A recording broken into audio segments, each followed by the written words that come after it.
Hi, my name is Stephen Nolan. I'm the Managing Director of the UN-convened Financial Centres for Sustainability, and I'm also honoured to be the Chairman of Climate Finance Week Ireland 2021. Today is our second day of the week's programme, and it's focused on ESG. Specifically, it's Ireland's fourth ESG Day, proudly sponsored by Irish Life Investment Managers and Skillnet Ireland. I'm now about to hand over to my colleague Jennifer for an event on women, the biggest driver of ESG.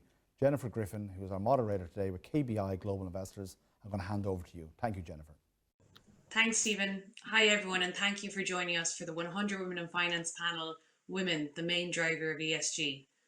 ESG investing has risen from a niche play to a dominant strategy. We will discuss, are female investors at the wheel or on a journey with everyone else? My name is Jennifer Griffin. I'm a Senior Risk Manager with KBI Global Investors and a member of the 100 Women in Finance Next Gen Dublin Committee, and I'll be the moderator for this panel discussion. I'm delighted to be joined by Fiona Reynolds, CEO of the United Nations Principles of Responsible Investing, Mary Whitelaw, Director of Corporate Affairs, Strategy and Sustainability in AIB, Laura Houston, Director and Co-founder of Sustainability Works, and Christina Milhaman, Senior Associate ESG Research, MSCI. Ensure to stay tuned at the end of the session as Pat Cox, Sustainable Finance Ambassador, will announce the winner of the annual ESG Leadership Award.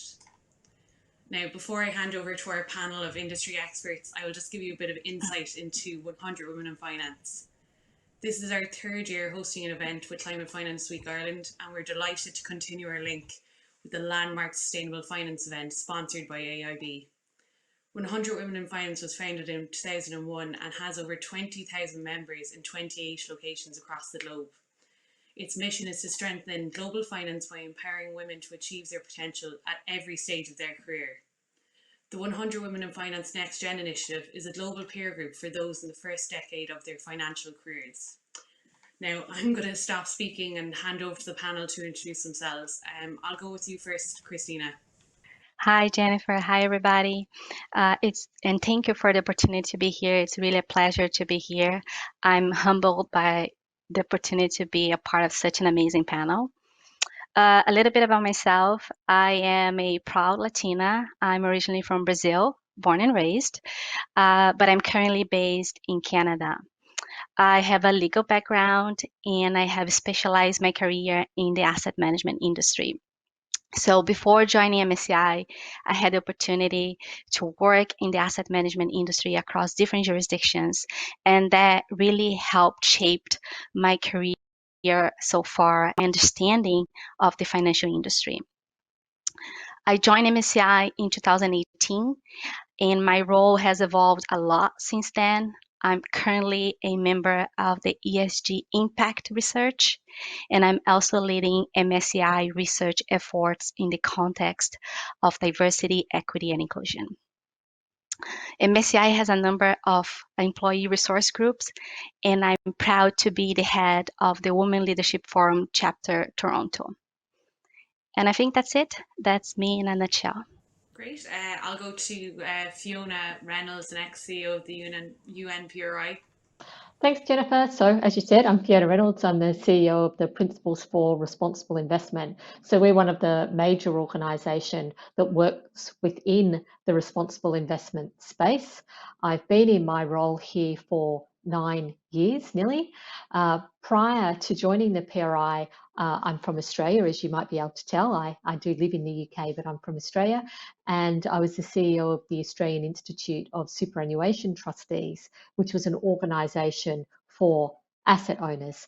So I've worked in the finance space with asset owners mainly and investment managers for, the last 25 years. And my mission in life has always been about how do we build a financial system that is for the many, not for the few, and that is green and is just and equitable. Great, thanks, Fiona. If we go to you next, Mary. Great. Hi, everyone. My name is Mary Whitelaw. I'm a member of the Executive Committee in AIB, which is a leading financial services provider in Ireland. I lead a number of the group functions, including group strategy, sustainability, corporate affairs and marketing. And I also chair the group sustainability committee. Over the last number of years, together with my teams, I've been responsible for driving a transformation of the group to place sustainability right at the heart of our business. And I think some of our Irish-based audience might be familiar with AIB's pledge to do more, where we continually challenge ourselves on an ongoing basis to embed sustainability right across the group. We have committed to become net zero in our own footprint by 2030 and across most of our business by 2040. And we're very focused on supporting our customers on this journey. It's a pleasure to be here today among such an esteemed panel. Thank you very much for the invitation, and I'll hand back to you, Jennifer. Thank you. Great, thanks. And Laura, last but not least. Thanks, Jennifer. So I am a co-founder of Sustainability Works, which is a boutique sustainability consulting firm based here in Ireland. We work with corporates and with the public sector around sustainability and ESG, and really helping them think through what sustainability and ESG means for their strategy and how they across their operations. And within the corporate space, we work both with real economy businesses and with the financial services sector. My background isn't particularly financial services, though. My background is tax and accounting, but I specialised early on in my career in working with renewable energy companies and groups, and ultimately with renewable energy funds. I suppose I was working away quite happily at that, but then I got an opportunity to do a report on sustainable finance back in early 2017, and it was really about, I put my hand up for it because I thought it was about, renewable energy finance, and I've been doing work on energy efficiency finance, but realized, oh no, this was about the whole sustainability agenda and what it meant for mainstream banking, investment and insurance. Hooked by it, and I've kind of worked in the sustainable finance space ever since. I lecture on sustainable finance with the Institute of Banking and with UCD Smurfit. And in the investment side of things, I do a good bit of work with private equity and venture capital and real estate and renewable energy infrastructure funds. So particularly to help them think about, what is their strategy around ESG, and then really importantly, how do they embed that across their processes and their decision making, and how do they evidence that to interested stakeholders. So again, really delighted to be here on the panel today, and thanks for having me. Great, thanks Laura. I suppose today the panel will be discussing if women are one of the main drivers of ESG. But I suppose even listening to your bios alone, I think it goes some way towards that discussion of the topic. I suppose before we dive into that, Laura, I might just hand over to you to give a brief synopsis of what is ESG. I know no small task there now, but yeah, and no small task in front of Fiona Reynolds either. But I guess this is really the definition section, because we're always we're always aware when there's a broad audience, that people are coming with different levels of knowledge around sustainability. And so it's really just to kind of place that within the broader agenda and place ESG within the broader agenda of sustainability. So I suppose this is the classic Venn diagram of sustainability. When we think about sustainability, people often run first and foremost to climate change, but it's really much broader than that. It's about thinking at an economic level about how do we move forward and achieve a more balanced society where people, profit and planet, or environmental, social and economic factors are more balanced. So it's kind of an economy that we can survive and thrive in. So, it is not just about climate change, it is more broader than that. And covers a broad variety of environmental and social issues in particular.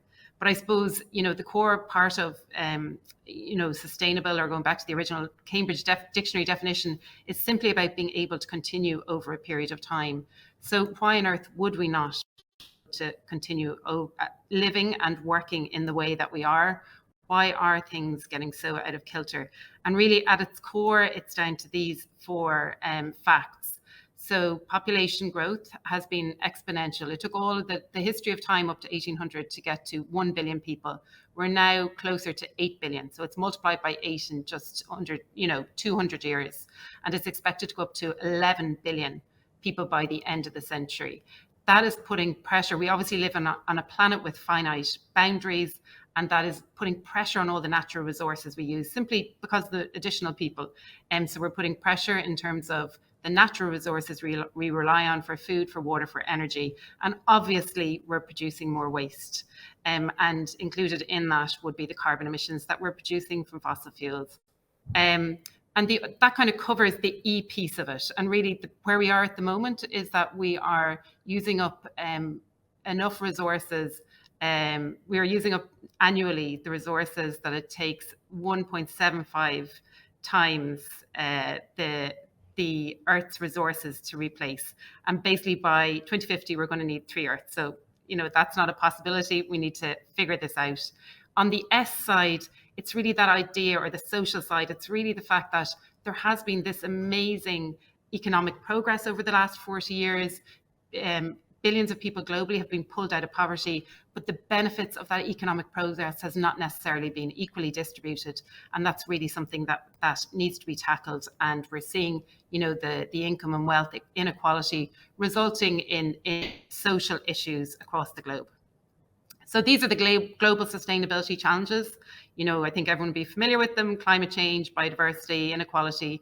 There's a really broad range of them. It does evolve over time. But I think that the important point to note there is that, these environmental and social issues, they have an impact on economic stability. And we could see that through COVID, for example. So what's really important is that internationally, this is at the top of maker agendas, because economic stability is important for any government that wants to get voted back into power. So 2015, really important. We had the SDGs, we had the Paris Agreement were signed. The SDGs are like a sustainability to-do list for the world. So there is engagement on this up at the global policy level, and it is all trickling and cascading down to national policy. And we're seeing that in real economy and financial services policy. But none of that explains why corporates would care about sustainability, because really aren't corporates, are not necessarily here to save the world nor to feed the population. But why corporates are currently engaging on sustainability, I think you can summarize it as they're doing it for profit, for purpose, and for survival, that they're realizing this is a changing world. There are all these trends out there in terms of climate change, in terms of rapid urbanization, etc., and they need to think about those and how they impact upon their strategy. So I think we can see it every day. Corporates are really embracing sustainability. But the one thing I want you to note here, this does follow the classic Venn diagram of environmental, social, and economic issues. But what's really important is, if you look at that S, it's really those social issues that are within the boundaries of the company. So it's like issues within its own workforce, labor issues within its supply chain, those kind of things. It's not necessarily broader social issues that corporates think about.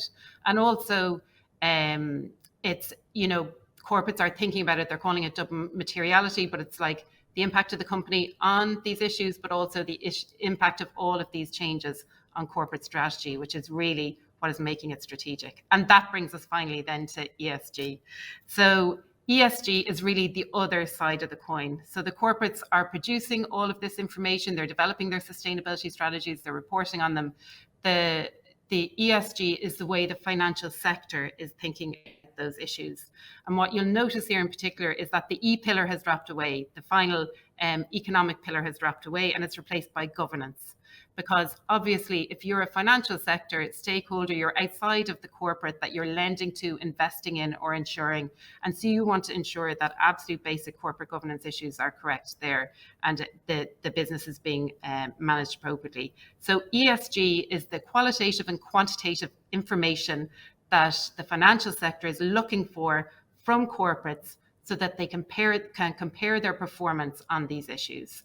And there's loads of guidance out there around which issues are relevant for which corporate sector. But broadly, I think the key thing to take away is that the financial sector focuses in on the financially material ESG issues that are relevant for sector. And they're looking at, okay, how is that going to impact the success of this company in terms of whether it survives and thrives into the future? So with that, hopefully we all now have a common understanding of sustainability at an economic, a corporate, level, and how that then translates into the other side of the coin, ESG. That's great, Laura. Thanks for that synopsis. I suppose, one of the main reasons we're talking here today is because of the rise in ESG. Fiona, during your tenure at the PRI, you've seen it grow to have more than 4,000 global signatories and represent more than half the world's institutional assets. It'd be great to hear from you about what you think about the rise in ESG investing. Well, thanks, and great job on your description of ESG, by the way. So I do think that the story of the PRI and its history in part tells the growth of responsible investment. So the PRI was formed in 2006, and it was formed out of the UN system. It was formed by a group of 86 asset owners, and so it was a small but committed group. The aim really from the UN perspective was about how do you bring sustainability issues into capital markets. And so the UN then formed a working group to come up with the 6 principles that we have today around responsible investment that people sign on to. And the then Secretary General, Kofi Annan, launched the PRI in 2006 at the New York Stock Exchange. Today we represent, as you said, over 4,000 global signatories, so that's US 121 trillion in assets under management, huge parts of the world's institutionally managed assets. So for some people, I hear them think about responsible investment or ESG as some like overnight sensation, something that's just popped up in the last couple of years. But in actual fact, responsible investment has been around for quite some time, before the PRI was even invented. In some ways you can pass it, you can match it way back even into the days of the apartheid system in South Africa, and when there was a lot of protests going on and people sort of start to bring economic sanctions and started to pull money out of South Africa. But there's also, you can trace it back further than that to the 60s and into the 60s and 70s. So it has in some ways been a long road to get here, to get to this point. But having said that, really in the last 5 years, 3 to 5 years, we've seen a great acceleration in the uptake of ESG investing, and both really a mainstreaming of responsible investment, but also a maturing of responsible investment philosophies and practices. And I think that as the world continues to grapple with the COVID-19 pandemic, the urgency to deliver on the Sustainable Development Goals, or the SDGs, by 2030, and to meet the aims of the Paris Agreement, and to make sure that we do meet net zero by 2050, that has really mean that there's been greater expectations on investors from stakeholders, including their beneficiaries, from clients, from governments and regulators. And there really has been a shift in thinking about ESG issues. I think that there is finally an understanding for those who didn't really understand sustainability from a business point of view about the interconnectedness of issues, so that you can't possibly have a healthy economy and healthy businesses if you don't have healthy people and a healthy planet. COVID-19 is really the first kind of proof point around those issues. And if we look at some figures, Bloomberg's reported that total ESG assets are on track to exceed 53 trillion by 2025.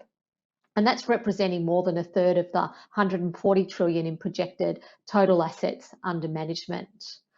So while core responsible investment strategies haven't changed, the prominence of them within organisations has certainly changed, and they're becoming more and more important. And companies are starting to think far more about, their role in society, that their role is not just to maximise returns for their shareholders. It isn't just about shareholders. It's about, the world into which they work.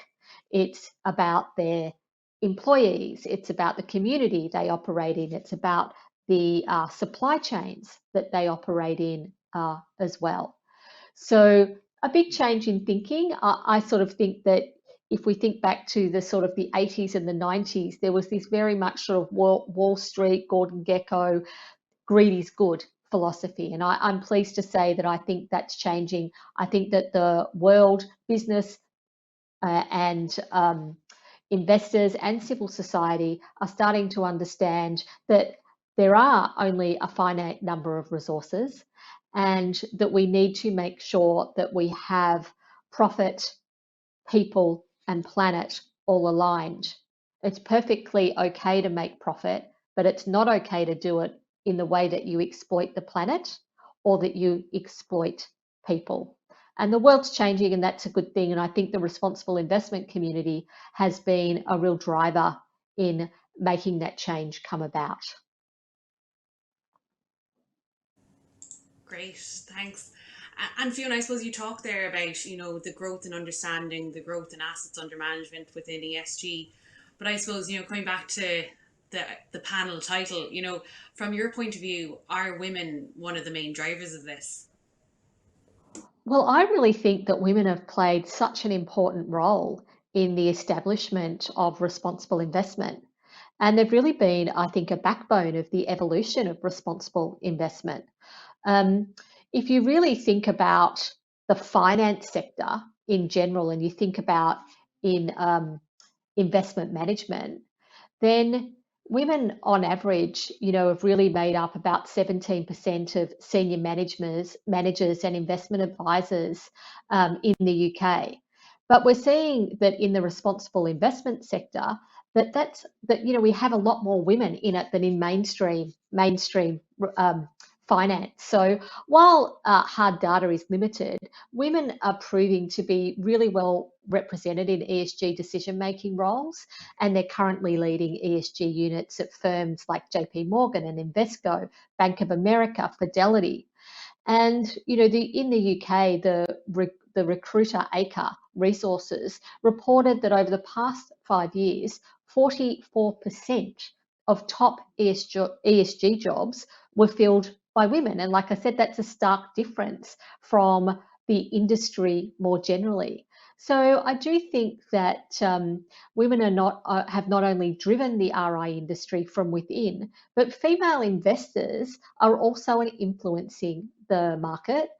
A recent RBC Wealth study of their US-based clients found that female clients are almost twice as likely as their male counterparts to say that it's important that the companies that they invest in integrate ESG factors into their policies and decisions, that they're more likely to prioritise ESG impact when considering what companies or funds they want to invest in, while male clients are more likely to prioritise financial performance. Not that it means that you're giving up financial performance, of course, as we all know when you're considering ESG.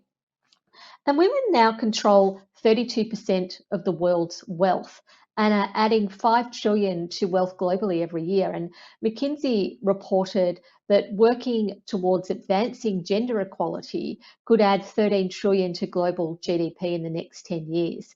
So financial advisors and asset managers, I think, really need to be taking note about the powerful group that women are. So I think just in general, both within the industry, women have played a substantial role and continue to play a substantial role. When I think about the group of women that I work with in a number of the other associations, etc., it's a great group of women. There's very few men. It's mainly women, but also women are driving the investments within responsible investment as well. You know, when I started working in the finance sector, if I went to a conference, you could count the number of women probably on 1 or 2 hands at most. It was full of grey suits. If you go to a responsible investment conference, it's full of women and it's full of young women and it's really dynamic and amazing. There's great men in the space as well, but full of fantastic women, and I hope that continues. Great, thanks. And Mary, I suppose to kind of put that same question to you, you know, you're a director in AIB on the executive committee, which has such a strong, visible diversity on it, as well as the board. What are your thoughts as women, as drivers of ESG? Thanks. And I just say it's been really interesting listening to the stories from the other speakers coming through, and quite inspirational. From an AIB perspective, yes, we have a gender balanced board, we have a gender balanced executive committee, and we have good gender balance throughout the organisation. This isn't something that has come about by chance. It's not something that landed organically. And so there has been quite a focused effort on it. So some of the stats and stories that Fiona just referenced, they do ring true. Without a focus on diversity, including gender diversity, we can't be guaranteed that we end up with representative management committees or boards. Currently, where we are today in society, that requires focus. And in AIB, there has been a definite focus on that agenda. It was a priority for us, and we've made reasonable progress in that area. We're happy with the progress that we've made. And of course, I'm conscious that diversity comes in all shapes and forms. I'm just speaking to the topic of gender at the moment. And look, I think we can all hope that for the next generation, we can take for granted that diversity is baked in. We're still not there yet. And to me, it's interesting to consider whether the companies that are open to diversity and gender balance and are prioritising that agenda are also open and promoting and supportive of the sustainability agenda. And it's interesting to consider the cause and effect there. Do we have a strength in ESG because of the gender balance, or is it the openness to both gender balance and sustainability that creates a bit of a synergy there? And I'd be particularly interested to hear from my fellow panelists today, Christina, in relation to any empirical research or evidence in that regard. Absolutely. I'm glad to be able to share some of the findings of our newest research. But before I get to there, it's important to highlight that gender has been at the core of MSCI diversity research, although we've been expanding to other dimensions of diversity.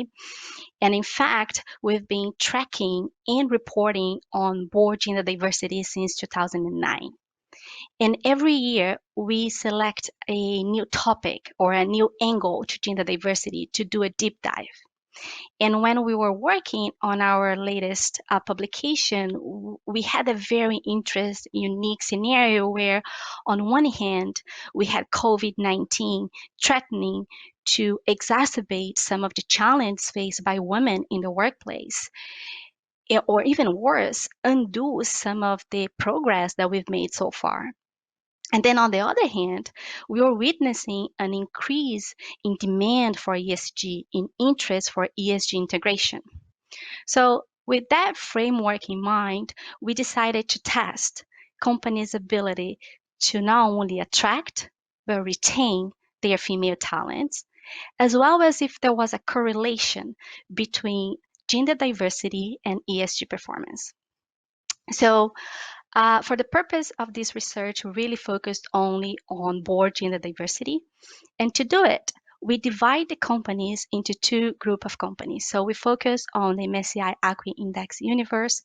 And the first group of companies were companies with at least 3 female directors for at least 3 years. And we define those companies as companies with sustained board diversity. The other group of companies were companies without at least 3 female directors for at least 3 years. And they were defined as companies without sustained board diversity. So the first thing to notice, so the first finding of this research was that even though there has been year-over-year increase in the overall number of female directors, and there was also increase in the percentage of companies that have reached a critical mass of female directors, most of them have so far at least failed to retain that level of diversity for at least 3 years. Now, interestingly, the companies that were able to retain that level of diversity for at least 3 years, so companies that we defined as companies with sustained board diversity, they had a stronger ESG performance. And the main driver of that performance were actually environmental practice. So what we mean by that? So when you look at the group of companies with sustainable diversity, they were more likely to be ESG leaders and less likely to be ESG laggards. We had the opposite result among companies without sustainable diversity. Those companies were less likely to be ESG leaders and more likely to be ESG laggards. So we decided to go a little bit further. So we then isolated companies with at least 4 female directors for at least 3 years. So an even higher benchmark in terms of the number of directors, but within the same time frame. And in fact, that was the subgroup of the companies with the highest percentage of ESG leaders and the lowest percentage of ESG laggards. We did a similar exercise among the group of companies without sustainable diversity, but in that case, we isolated companies with no female directors for at least 3 years. And that was the subgroup of companies with the least amount of ESG leaders and the highest percentage of ESG laggards. Now, the next step was to look at some anecdotal examples to try to understand what were the drivers of the environmental performance of those companies in both groups. So one of the data points that we looked at was the 3 years average carbon emission intensity. And while not necessarily companies with sustainable diversity had the lowest carbon emission intensity, on average and across all sectors, companies with sustainable diversity, they had a stronger reduction in carbon emission intensity for the past 3 years. Now, it's important to say that that's a new research. There is a lot more we can do. We're really only scratching the surface. So the research doesn't prove causation, but it does indicate that there is correlation between companies' ability to both attract and retain female talents and their ESG performance. And I do believe this is an important signal to both investors and the industry more broadly. It's important for organizations, for corporations to consider how gender diversity may relate to other characteristics of the companies and how companies can use gender diversity strategically. That's great. Thanks, Christina. It was really interesting to hear about your research, and I've read a few of your reports and they're fantastic. I suppose, we've spoken now about ESG drivers, diversity and its impact on boards. So I suppose from my point of view, the next question would be, and Fiona, you've spoken to it already, but why are women so attractive to roles in responsible investing and sustainability? Even when we look across Climate Finance Week, a lot of the speakers are females in senior roles. Laura, I might go to you first to maybe speak to why you think that attraction is there. Yeah, you definitely see it. There's just, when you look across mainstream, the mainstream financial services firms, you definitely see a lot more women in this space, in sustainable finance roles. I think it's Emma Jane Joyce, so she's the head of responsible investment in the Irish Strategic Investment Fund. So I remember her saying to me one time that the financial services conferences that you see queues for the ladies lose in are the sustainable finance, they're the responsible investment ones. Usually it's just all men. But why, I suppose, I've been thinking about this a good bit, but this is probably total generalizations now I'm going to make, but I do think women have that, caring caregiver side to us, which means, partly that we're looking forward to the future. We're looking forward to, what's going to be there for the next generation. We do think about things in that way. Total generalization, I know, but we're also very collaborative. And a big thing about ESG and sustainable finance is it is so multidisciplinary. You really need collaboration across totally different disciplines. So the finance people need to understand what a green building is or what a green economic activity is. They need to understand the environmental piece. They need to understand some of these social issues. And there is such all of these issues and topics, they go so deep. There is so much to them, you know, that really it is all about collaboration when it comes to thinking about ESG and applying it. So I just feel that women are really good collaborators as well. Again, total generalization, I know, but I just feel there are certain attributes that we really naturally have that draw us to this. But even more than that, I'm going to make more generalizations now, but you know, I think there's a piece, certainly for me in my career, my background, as I said, is tax and accounting. I was always just really good at numbers, good at maths. I did specialize in the renewable energy sector, but I always felt the purpose piece was missing a bit for me in terms of what I was doing. And, you know, and from a, you know, what's this all contributing to? What's it all rolling up to? You know, and I think for women in financial services who are good with numbers and want, you know, to contribute kind of to the world at large, it just kind of brings together those two pieces. And that's, you know, certainly for me at my age, that's kind of where I'm coming from on it. I suppose the other piece of it is the next gen. Again, the next gen women coming up, they are brilliant at numbers, brilliant at maths, they're really smart. And many of them are also like, for, you know, they're really passionate about sustainability. And I suppose traditionally you felt, okay, I do my sustainability in my spare time.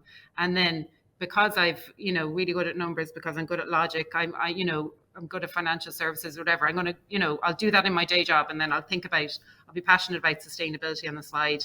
But like what the great opportunity for them is, and I know Aisling McCaffrey is a member of the Next Gen committee as well, Jen, but like she really articulates it really well. She has such a history, passion of sustainability, a passion for volunteering, but kind of, you know, her had on, you know, separately her role in financial, but now she's really able to bring those two pieces together and doesn't have to leave a part of her behind when she goes to work, because actually it enhances her knowledge through her working role. So I think it's, for women, it's really about aligning those smarts with values. And I think that's certainly for me what makes sustainable finance so attractive. And I also think it's important to say, you know, that there are, you know, they're great, really well-paid jobs as well in sustainable finance, and there's increasing numbers of them. So you can kind of align your values, align your smarts, and get paid well. So, you know, I think, you know, this is kind of a very, I think that's at a nutshell why women are attracted to it. That's great, Laura. You know, it really puts a positive spin on it, you know, that you can align something that you feel you want to be success in, but with your actual underlying values, I suppose. And I'm sure Aisling will be delighted she was mentioned during the panel. Fiona, you know, if I could put the same question to you as well, and just query, you know, how can women maintain their place as leaders in this sector? Yeah, well, that is an interesting question, and I hope it continues. Maybe I just add a few things to what has just been said. I do agree, and speaking in generalities, of course, that women do actually have, you know, a bigger nurturing side in the main, and so I do think that this aligns very much with their values. So I agree with those comments. When I started working in this space, well, but prior to this, I came to this space from working in the pension sector in Australia. And when the pension sector started in Australia, when it became a compulsory, no one else, people in the finance sector didn't think it was going to be successful. What was this little fringe thing over there, this pension sector that was starting? None of the blokes wanted the jobs. So it was the women who then went into these roles. As the sector became established, as it became more successful in Australia, the pension sector is now, you know, more than 3 times Australia's GDP. So it's been hugely successful. Then more men migrated into the sector. So it was almost like, you know, the women did all the hard yards and then the men came along. I see a little bit of that happening in responsible investment as well. That, you know, there was a lot of women, and there still is a lot of women, which is fantastic, but there's a lot more men coming from the mainstream into this sector now as well, because the jobs do have a decent salary and all of those sorts of things. They didn't in the early days. So I think that it's probably going to be harder for women, just as they do in other sectors, to maintain their positions. I hope it's not completely hard, but I think there's going to be more competition for roles in the sector, and we need to make sure that women are still well represented within the responsible investment sector, and that we don't really lose all the gains that we've made. At that PRI, where I'm the CEO, 60% of our staff are women, but there's many more men coming in to the sector, which is great to see. Got lots of good young men coming into the industry with really fantastic values. I think millennials have really got a different mindset as well than maybe some of the other generations before them, particularly young men.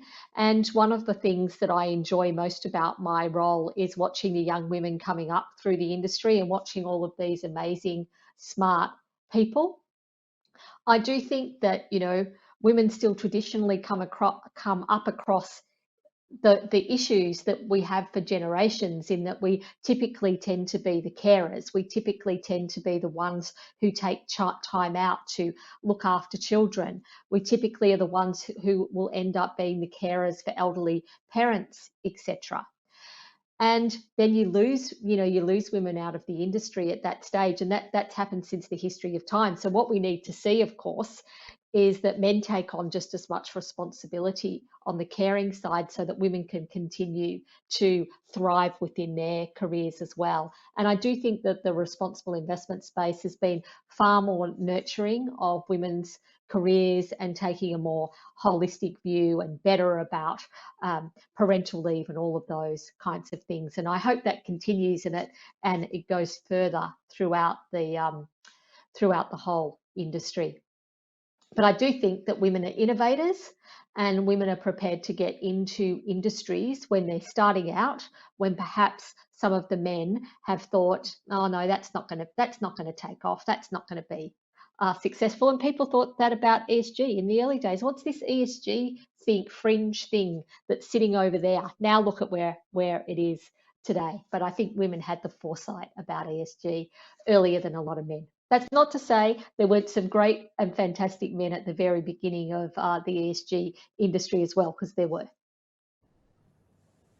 Yeah, 100%. Looking for, I suppose, not just trying to push a female-only agenda in ESG, but more ensuring that we maintain that diversity, and also diversity at home, I suppose, as well. I suppose to go from a different angle, Christina, you've produced some fantastic research into ESG, reports such as Women on Boards, which you spoke to earlier. What was it about this area that, drew you in, I suppose?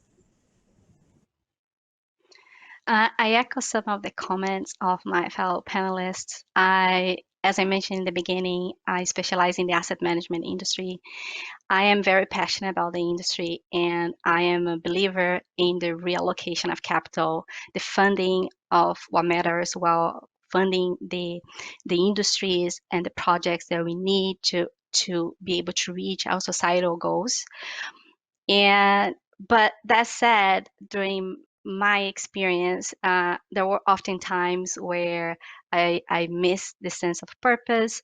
I felt that there was a disconnection between my work and my personal beliefs.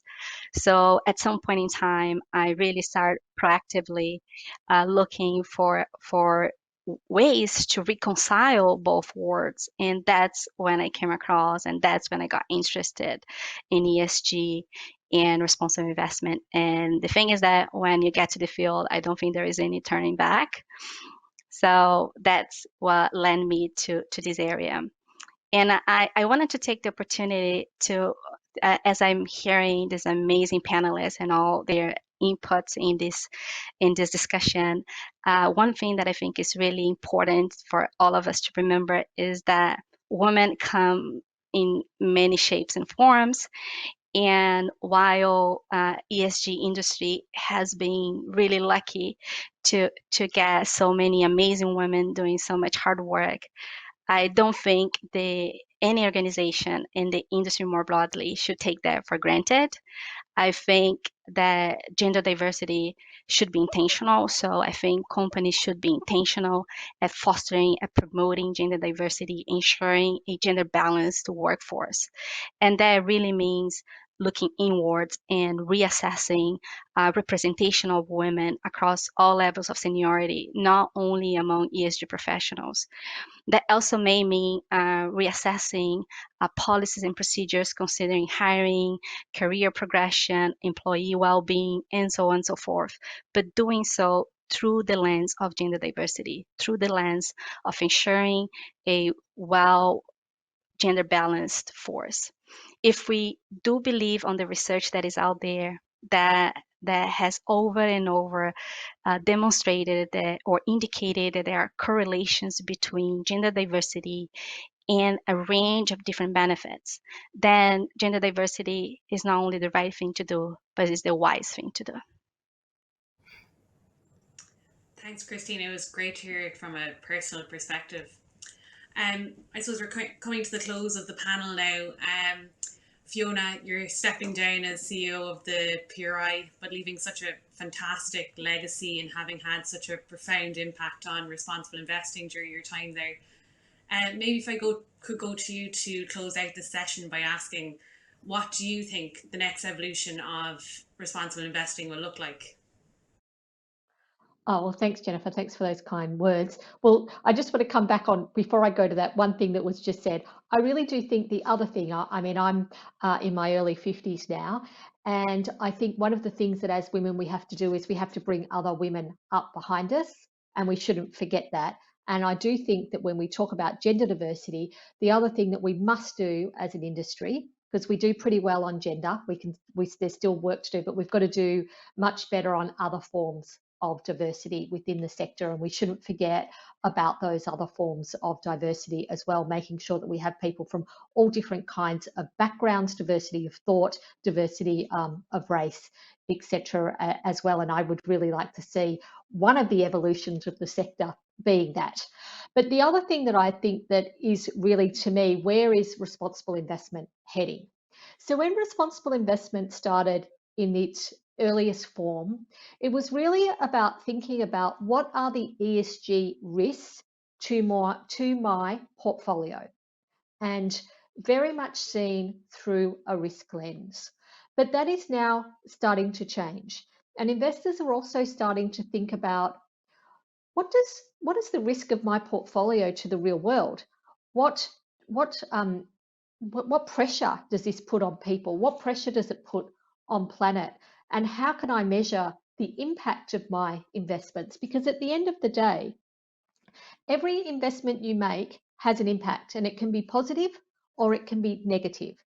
And more investors are starting to think about, how do we move our investments out of the negative and into the positive, so that we are making money, but we are also having a positive impact on the world, and that we can do these things at the same time. So this is some of the work that the PRI is now doing. So we've done a framework around the Sustainable Development Goals about how you might think about the outcomes or the impacts of your investments. We've also commissioned some work with the law firm Freshfields, and we've done this with UNEP FI, who's our sister organisation, and Generation Foundation, really starting to look at the whole issue of director duties, and can you really prioritise some of the sustainability outcomes. So that's a new piece of work that we're doing, and I do think that this is where we're moving, and this is where we need to move. We're seeing all of the commitments that people are making around net zero and trying to reduce emissions within their portfolio, but reduce emissions within the atmosphere as well. These are sort of important roles that investors can play. We're seeing engagement stepping up as well with companies about how do they bring about change. So over the next 5 years, I really hope that we will see more of that thinking and measurement that's going on about how we measure our outcome, our footprint in the world as investors. I do think that the other area that we really need to step up on in the next 5 years is around social issues and human rights. So, the S in ESG is sort of like the poor cousin stuck in the middle, and it often gets overlooked. Sometimes it's overlooked because we say that we haven't got enough data, and so we need to make sure that we can get that data. I don't think it's enough to just to think about the planet side of things. We have to think about the people side as well. And we need to make sure that we, like we do with climate, I really want to see in 5 years' time that we're thinking about human rights in the same way that we do about climate today. And by that, I mean that all investors and all major corporations are really, they might be at different stages of their journey, but they're really incorporating climate into their work. And I want to see that happen. I'd really like to see investors shaping outcomes in line with the Sustainable Development Goals. So I think that there's so much to do in the responsible investment space. Unfortunately, as I always say, with ESG issues, nothing ever seems to come off the list. We can never say, tick, that's done now. We've solved the environmental problems. We've solved human rights problems. We've solved supply chain problems. That doesn't happen. The list just keeps getting longer and longer all the time in the space, and there's a lot of pressure on people in the space to continue to look at all kinds of issues. I think at the end of the day, I come back to the fact though, when I started working in the pension sector, I did so because I really believed that I wanted working people to have better outcomes in their retirement. That's still one of my great aims in life. But I don't think there's any point in me being in a pension fund that is earning me money for my retirement if it also doesn't think about the world into which I live and which I'm going to retire. If it doesn't also think about, I don't need my pension fund to be contributing to the destruction of the planet or people. I want it to be doing things for the positive and making me money at the same time. And all of those things still apply. And I really think that at the end of the day, the main thing that I hope is that we never have to use the words responsible investment in the future, because all investments will just be responsible and they'll all consider ESG factors. Thank you so much, Fiona. I'm sure everyone on this panel wishes you well in your next step. Before we move on to the presentation of the ESG Leadership Award, I just wanted to say thank you to Climate Finance Week, in particular to Stephen, Catherine, and all at Sustainable Finance Ireland, and Rob at Euro Events.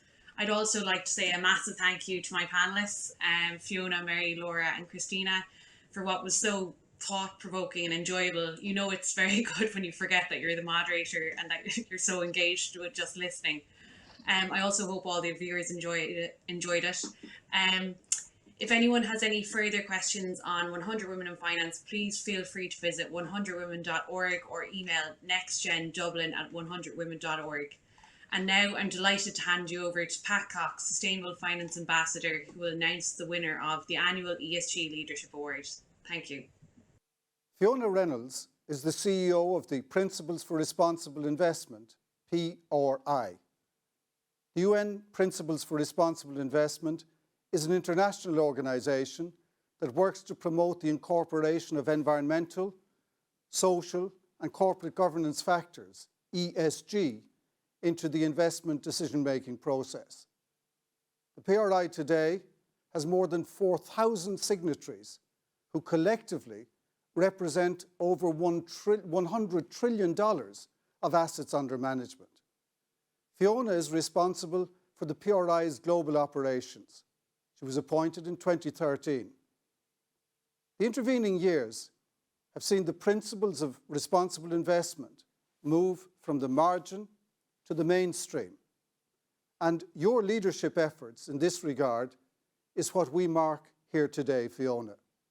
Under your leadership, and thanks to a growing ESG consciousness throughout the financial and banking sectors, the UN Principles for Responsible Investment have become a global rallying point for better practice in investment appraisal. Fiona has 25 years' experience in the financial services and pension sector and was named one of the 20 most influential people in sustainability globally by Barron's magazine. Hailing from Australia, she has twice been named one of Australia's 100 Women of Influence by the Australian Financial Review.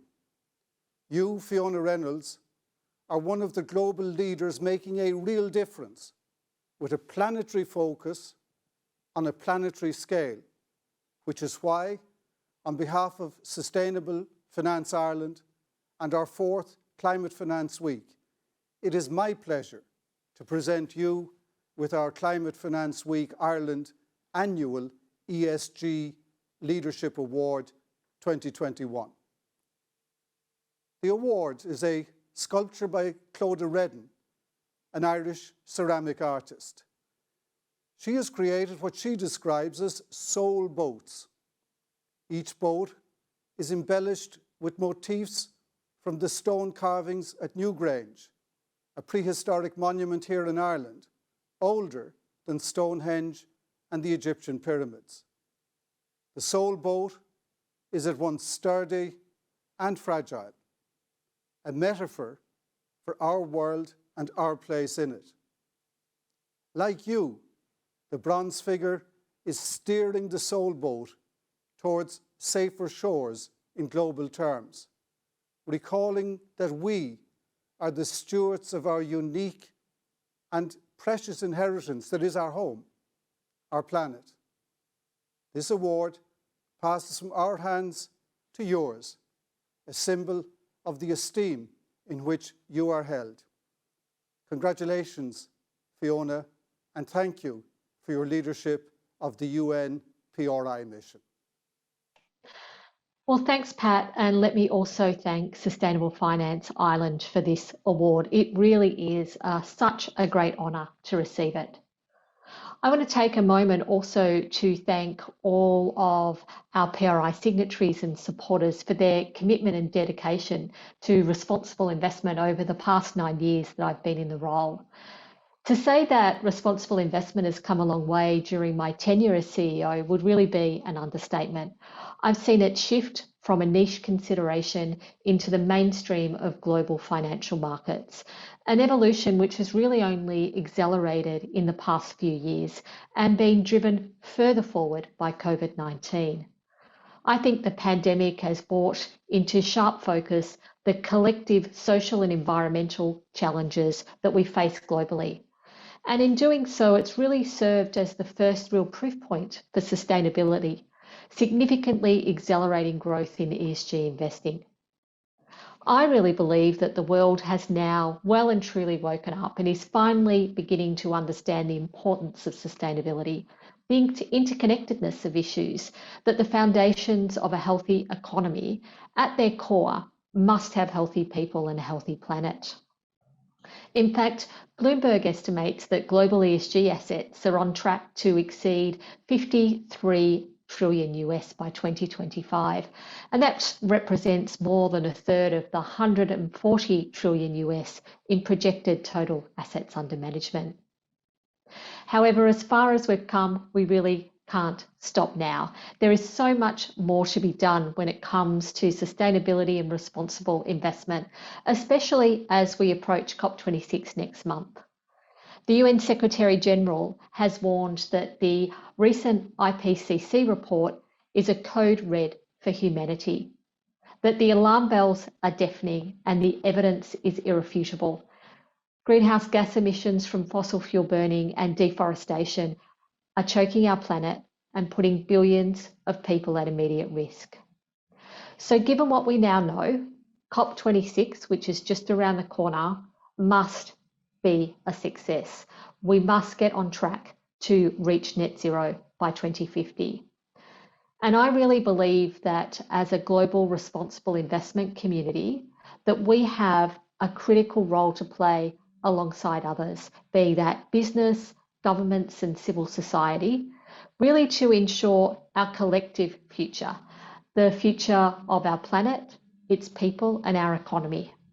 And we need to ensure, and this is what I have always made my life mission and will continue to well after I've left the PRI, that we need a financial system that is sustainable, that is green and just, and one that is for the many and not just for the few. So I have really enjoyed my time at the PRI. I have loved working with so many people. I can't thank you enough for this award. It sort of makes the whole 9 years so meaningful and worthwhile. And thank you again. And I wish everyone well, and I hope everyone stays safe and well.